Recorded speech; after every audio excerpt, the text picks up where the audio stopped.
Cricket কি কেবল হারজিতের খেলা? না, চট্টগ্রামের মানুষের কাছে এটি ১২ বছরের এক দীর্ঘ প্রতীক্ষা।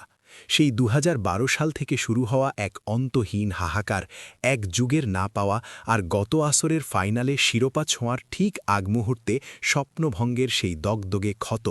সামনে তাদের শক্তিশালী প্রতিপক্ষ রাজশাহী ওয়ারিয়র্স। ঢাকা নেই, কুমিল্লা নেই, রংপুর নেই, বিপিএল আজ এক নতুন রাজা পেতে যাচ্ছে, এটা নিশ্চিত।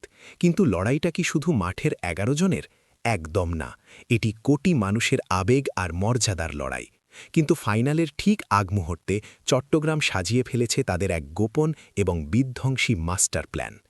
চট্টগ্রাম কেন এই শিরোপার জন্য এতটা মরিয়া? কারণ ইতিহাস তাদের বারবার কাঁদিয়েছে। কখনো সেমিফাইনালে হার, কখনো পয়েন্ট টেবিলের তলানিতে থাকা, আর গত বছরের কথা কি ভুলে যাওয়া সম্ভব? ট্রফিটা যখন প্রায় চট্টগ্রামের হাতে, ঠিক তখনই শেষ মুহূর্তের এক ঝড়ে স্বপ্ন ভেঙে চুরমার হয়ে গিয়েছিল। পতেঙ্গার তীরে সেই রাতে আনন্দ উৎসবের বদলে নেমে এসেছিল শমশানের নীরবতা। কিন্তু ২০২৬-এর এই চট্টগ্রাম যেন এক প্রতিশোধের অগ্নিশিখা। তারা আজ মাঠে নামছে শুধু খেলতে নয়, ইতিহাস লিখতে। চট্টগ্রামের ভক্তদের জন্য সবথেকে বড় সুসংবাদ, ইনজুরি কাটিয়ে সরাসরি ফাইনালের মঞ্চে রাজকীয় প্রত্যাবর্তনের পথে তাদের ওপেনিং সেন্সেশন অ্যাডাম রসিংটন। মনে আছে টুর্নামেন্টের শুরুর সেই বিধ্বংসী দিনগুলো? মাত্র ৬ ম্যাচে ২৫৮ রান আর ১৫৮ স্ট্রাইক রেটে বোলারদের ঘুম কেড়ে নিয়েছিলেন এই ইংলিশ ব্যাটার। টানা ৩ ম্যাচে হাফ সেঞ্চুরি করে তিনি বুঝিয়ে দিয়েছিলেন কেন তাকে টি-20 স্পেশালিস্ট বলা হয়। রসিংটনের ফিরে আসা মানে চট্টগ্রামের ব্যাটিংয়ের আত্মবিশ্বাস এখন আকাশচুম্বী। কিন্তু চট্টগ্রাম কি শুধু রসিংটনেই থামছে? একদম না। শিরোপা নিশ্চিত করতে তারা যদি বিশ্ব ক্রিকেটের এই ৩ জন বিশাল গেম চেঞ্জারকে নিয়ে আসতে পারে, তাহলে এইবার কাপ নিশ্চিতভাবেই চট্টগ্রাম রয়্যালসই জিতবে। ১. সিকান্দার রাজা, মাঠের আসল জাদুকর। রাজশাহীকে নাস্তানাবুদ করতে চট্টগ্রামের ১ নম্বর অস্ত্র হতে যাচ্ছেন সিকান্দার রাজা, মাঠের আসল জাদুকর।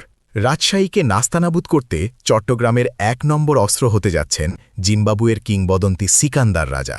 রাজাকে শুধু একজন অলরাউন্ডার বললে ভুল হবে, তিনি হলেন বর্তমান বিশ্বের সবথেকে বড় ম্যাচ উইনার।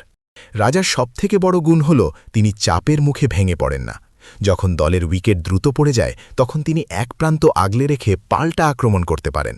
তার বোলিংয়ে আছে রহস্যময় বৈচিত্র্য। অফ স্পিন, ক্যারাম বল আর স্লাইডার দিয়ে তিনি যে কোনো বিশ্বসেরা ব্যাটারকে বোকা বানাতে পারেন। বিশেষ করে রাজশাহীর নাজমুল হোসেন শান্তর মতো বাঁহাতি ব্যাটারদের জন্য তিনি হবেন এক মূর্তিমান আতঙ্ক। রাজাকে দলে নেওয়া মানেই চট্টগ্রামের ব্যাটিং এবং বোলিং উভয় বিভাগেই একজন লিডারকে পেয়ে যাওয়া। ২. ফিল সল্ট, নির্ভীক পাওয়ার প্লে স্পেশালিস্ট।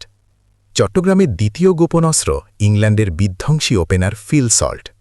সল্ট মানেই হল ইনিংসের শুরু থেকে বোলারদের উপর স্টিম রোলার চালানো।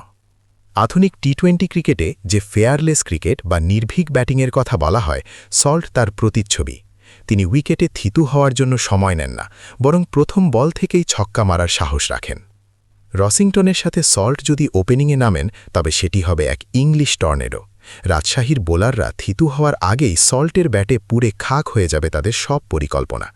তিনি ৫ ওভার ক্রিজে থাকা মানেই ম্যাচের ভাগ্য চট্টগ্রামের দিকে হেলে পড়া। ৩. লিয়াম লিভিংস্টোন, ছক্কার মেশিন। সবশেষে যার কথা না বললেই নয়, তিনি হলেন বর্তমান ক্রিকেটের সবথেকে বিপজ্জনক hard hitter Liam Livingstone. Livingstone বিশ্বের সেই গুটি কয়েক ব্যাটারদের একজন যারা ১০০ মিটারের বেশি বড় ছক্কা মারতে পারেন। মিরপুরের বড় বাউন্ডারিও তার ব্যাটের সামনে ছোট হয়ে যাবে। শুধু ব্যাটিং নয়, লিভিংস্টোনের বড় শক্তি তার বোলিং ভার্সিটিলিটি। তিনি একই ম্যাচে ব্যাটারের ধরন বুঝে লেগ স্পিন এবং অফ স্পিন দুটাই করতে পারেন। মিডল ওভারে যখন রান আটকানো এবং উইকেট নেওয়া উভয়ই জরুরি হয়ে পড়ে, তখন লিভিংস্টোন হয়ে ওঠেন অধিনায়ক মাহেদী হাসানের সবথেকে বড় টেকনিক্যাল অস্ত্র। যদি এই ৩ জন সুপারস্টার চট্টগ্রামের একাদশে যোগ দেন, তবে লড়াইটা আর সমানে সমান থাকবে না। আসিফ আলী আর আমির জামালের সাথে সিকান্দার রাজা আর লিভিংস্টোন যোগ হলে চট্টগ্রামের মিডল অর্ডার হয়ে উঠবে লৌহ বর্মের মতো শক্ত। রসিংটন আর সল্ট যদি পাওয়ার প্লেতে ঝড় তোলেন, তবে রাজশাহীর বোলাররা কোনো মতেই ম্যাচে ফিরতে পারবে না। এক যুগের সেই পুরনো চোখের জল মুছে ফেলার জন্য চট্টগ্রাম আজ ইতিহাসের সবথেকে শক্তিশালী দল নিয়ে মাঠে নামছে।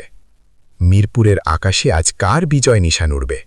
১২ বছরের দীর্ঘ কান্না কি আজ চট্টগ্রামের আনন্দের অশ্রু হয়ে ঝরবে, নাকি রাজশাহীর দুর্গ এবারও অপরাজেয় থাকবে? চট্টগ্রামের সেই বীরত্বপূর্ণ প্রত্যাবরণ কি পূর্ণতা পাবে? পতেঙ্গার তীরে কি আজ আতশবাজির রোশনাই দেখা যাবে? আপনার হৃৎস্পন্দন এখন কার জন্য বাড়ছে? এখনই কমেন্ট বক্সে আপনার পছন্দের দলের নাম লিখে গর্জন দিন। ভিডিওটি ভালো লাগলে শেয়ার করুন এবং আমাদের সাবস্ক্রাইব করে রাখুন এই ঐতিহাসিক জয়ের প্রতিটা মুহূর্তের আপডেট পেতে। চলো বাংলাদেশ, চলো বিপিএল।